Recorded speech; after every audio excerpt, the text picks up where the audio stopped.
Be very quiet. We're hunting godwits.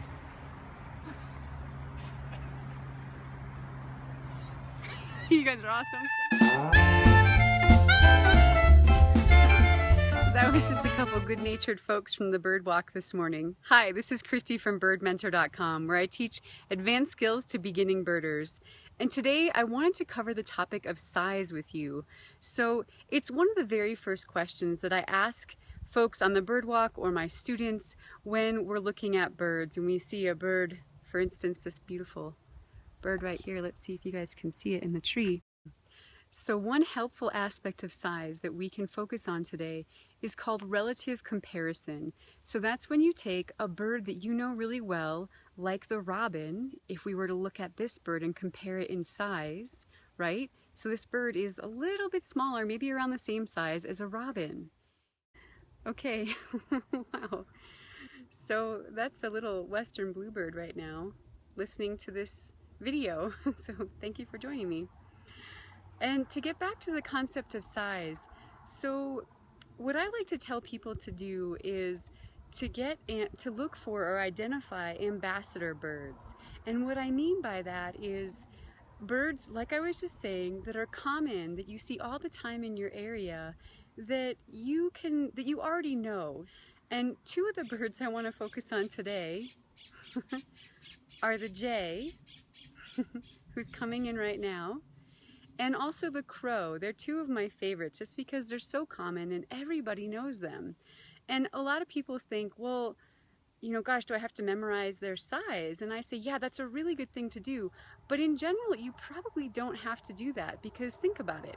You know right now who's bigger. So ask yourself, who's bigger? Is it the crow or is it the jay? Right, it's the crow. And I know it's kind of simplistic, but really that's an important skill, an important aspect of knowing the birds. Good work. Now, what I want you to do is go ahead and open your field guides. And I want you to look up, first let's start with the jay, and you can look either a blue jay or a Steller's jay, just depending on where you are in the country.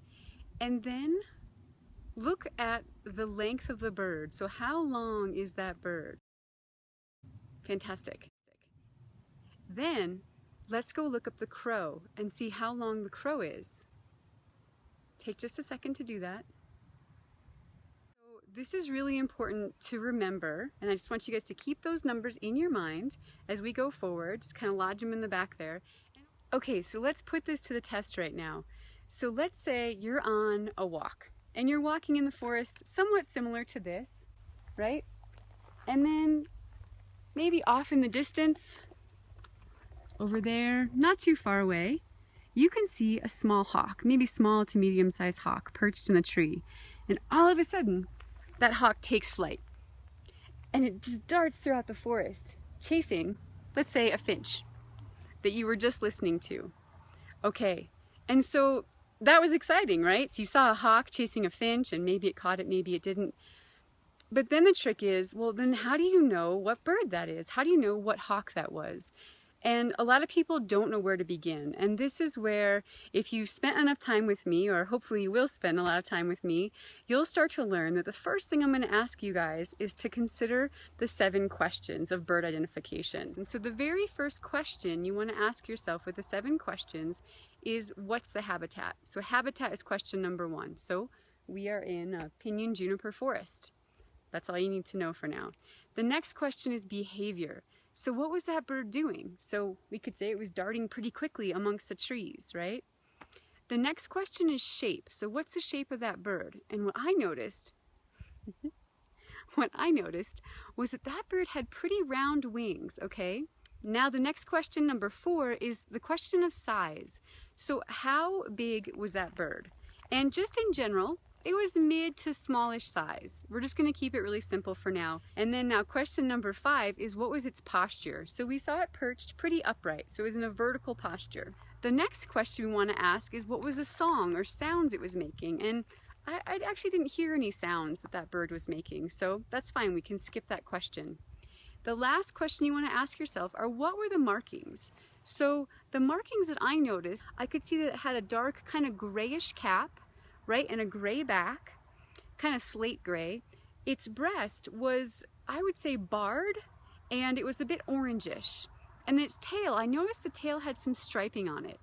Okay, so there we go. That's the 7 questions. Based on the answers to the 7 questions, I was able to narrow our choices down to 2 hawks. If you'd like to know how I did this, please look for the link below this video. Okay, fantastic. So now we've narrowed it down to either the Cooper's hawk or the Sharp-shinned hawk. And it still doesn't make it any easier, right? We look at them and they're almost identical, aren't they? How are you ever going to tell them apart? Well, I have a trick. So, size, isn't that what we were talking about? Now, do you remember the ambassadors that we mentioned before, the crow and the jay? How big was the crow? Yeah, 17 inches. And that jay? 11 inches, very good. Okay, so this hawk I saw, it kind of reminded me, it was a bit more the size of a jay, I'd have to say. It was a smallish kind of hawk. And so now look in your book and see how big is the Cooper's hawk and how big is the Sharp-shinned hawk. So which one did I see? Was it the Cooper's hawk or the Sharp-shinned hawk? Awesome. Yeah, it was the Sharpie. So what I'd like you guys to do now is take a couple minutes, just 2 minutes, write down 5 different ambassador birds from all different sizes, from small ones to large ones, that are the common birds in your neighborhood, and they will be your guides. They'll be the ones that will help you identify other birds using relative comparison that we mentioned before. Okay? And then when you're done with that, go ahead and please, in the comments below, share what your ambassador birds are so other people can see what you've chosen. Thank you so much for joining me today. I had a great time.